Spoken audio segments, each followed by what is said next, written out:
নমস্কার বন্ধুরা, তন্হির পাকশালাতে সবাইকে স্বাগত। আজ শেয়ার করব মটরশুঁটির নিমোনা।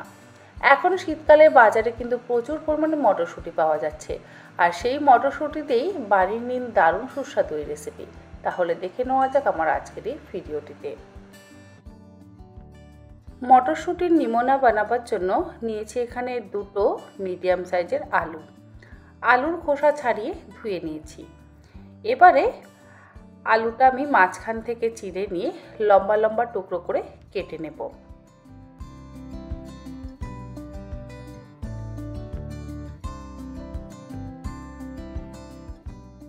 আলু কাটা হয়ে যাওয়ার পর রান্নাটা করবার জন্য কড়াইতে দিয়ে দিলাম 2 টেবিল চামচ পরিমাণে সর্ষের তেল। তেলটাকে খুব ভালো করে গরম করে নিয়ে লম্বা টুকরো করে কেটে রাখা আলুগুলো দিয়ে গ্যাসের ফ্লেমটাকে মিডিয়ামে করে দিয়ে একটু লাল লাল করে আলুর টুকরোগুলোকে ভেজে নেব। আর আলু ভাজবার সময়তেই এর মধ্যে একটু লবণ দিয়ে ভাজছি, যাতে আলুটা সুন্দরভাবে সেদ্ধ হয়ে যায়।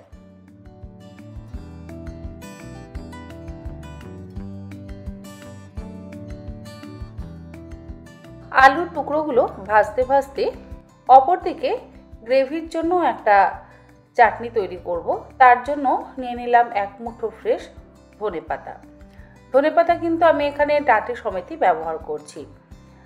তার সাথে দিয়ে দিচ্ছি 4টে কাঁচা লঙ্কা, 1/2 ইঞ্চি আদার টুকরো আর 3 কোয়া রসুন।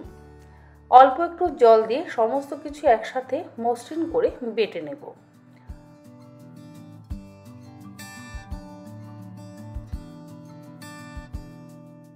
আলুগুলো ভাজা হয়ে গেলে তুলে একটা পাত্রের মধ্যে রেখে দিচ্ছি। অপরদিকে আমাদের গ্রেভির জন্য যে ধনেপাতা, কাঁচা লঙ্কা, আদা, রসুনের মিশ্রণটা তৈরি করলাম, সেটাও একটা বাটির মধ্যে ঢেলে রেখে দিচ্ছি। আর ওই একই গ্রাইন্ডিং জারের মধ্যে 1 বাটি ফ্রেশ মটরশুঁটি নিয়ে নিলাম। তার মধ্যে দিয়ে দিলাম অল্প একটু জল। এবারে সমস্ত কিছু একসাথে মসৃণ করে বেটে নিলাম। কড়াইতে যেটুকু তেল ছিল সেই তেলের মধ্যে বেটে নেওয়া মটরশুঁটিটাকে দিয়ে গ্যাসের ফ্লেমটাকে লো টু মিডিয়ামে করে দিয়ে মটরশুঁটিটাকে খুব ভালো করে কষিয়ে নেব।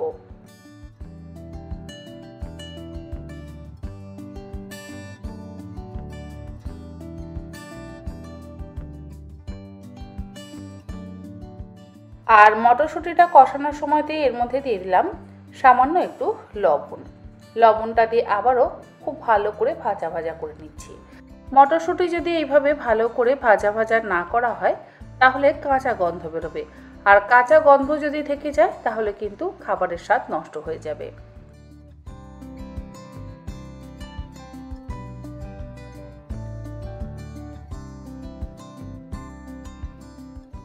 মিনিট 7-8 সময় ধরে বেটে নেওয়া মটরশুঁটিটাকে লো টু মিডিয়াম ফ্লেমে ভালো করে কষিয়ে নেওয়ার পর তুলে একটা আলাদা বাটির মধ্যে রেখে দিচ্ছি।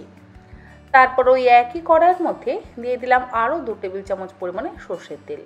তেলটাকে ভালো করে গরম করে নেওয়ার পর এর মধ্যে ফোড়ন দিয়ে দিচ্ছি 1/4 চা চামচ পরিমাণে গোটা জিরে, আর দিচ্ছি একটা থেতো করে নেওয়া বড় এলাচ।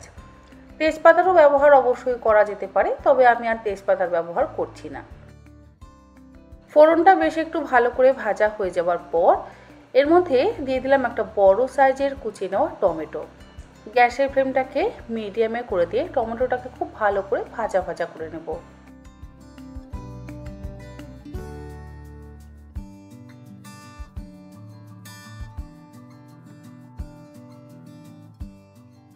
টমেটোটা ভালো করে ভাজা হয়ে যাওয়ার পর টমেটো যখন বেশ নরম হয়ে যাবে তখন এর মধ্যে দিয়ে দিলাম ধনেপাতা, কাঁচা লঙ্কা, আদা, রসুনের মিশ্রণটা। গ্যাসের ফ্লেমটাকে মিডিয়াম টু হাইতে করে দিয়ে এই মিশ্রণটাকে দিয়ে খুব ভালো করে কষিয়ে নেব।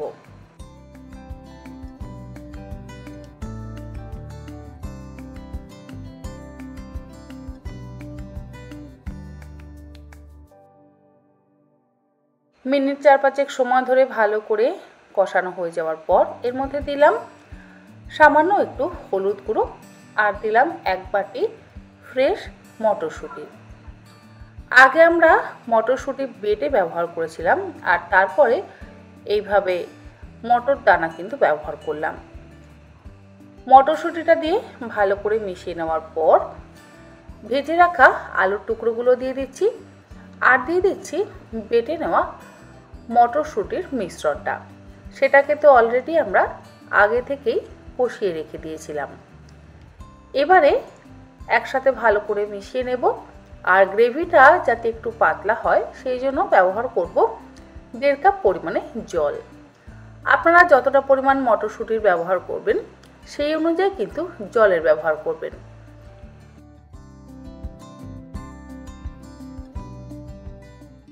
জলটা দিয়ে ভালো করে মিশিয়ে নেওয়ার পর এর মধ্যে দিয়ে দিচ্ছি স্বাদ অনুসারে লবণ। লবণ দিয়ে গ্যাসের ফ্লেমটাকে লোতে করে দিয়ে 4-5 মিনিট ফুটিয়ে নেব যাতে ওপরে তেলটা ভেসে ওঠে।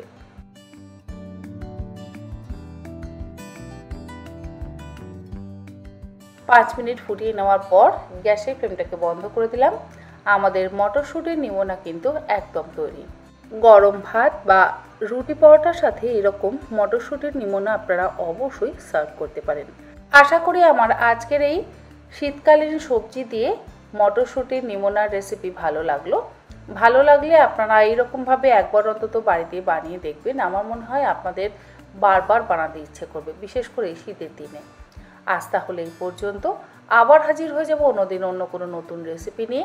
ভালো থাকবেন, সুস্থ থাকবেন, ধন্যবাদ।